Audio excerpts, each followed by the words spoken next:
Sunday, September 22nd, 2024. 25th Sunday in Ordinary Time, Day of Lay Apostolate. Focus. Where jealousy and selfish ambition exist, there will be disorder and vile practice.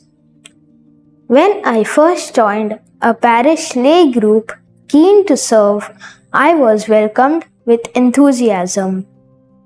However, as time passed, I noticed resistance to change from some well-entrenched members, highlighting the challenges of servant leadership.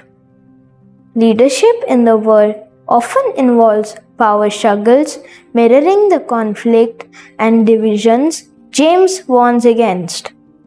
This is also evident in the first reading, where the righteous man faces scorn for his virtues. Even Jesus' disciples argued about greatness despite his example of service. Today, we honor the silent yet vital contribution of lay people in the Church. Many truly exemplify Christ's teachings, working tirelessly and without seeking recognition.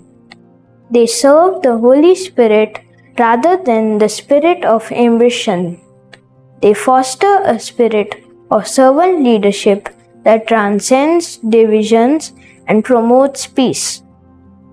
It is the selfless leadership that Jesus himself taught his disciples, indicating that greatness comes from serving others and using the example of being like a vulnerable child. This lesson was illustrated by his quiet passage through Galilee and his instructions to his disciples. Fruit. Let us recommit to servant leadership by recognizing and valuing every community member's role. In serving others, we see Christ in them and strive for unity and peace.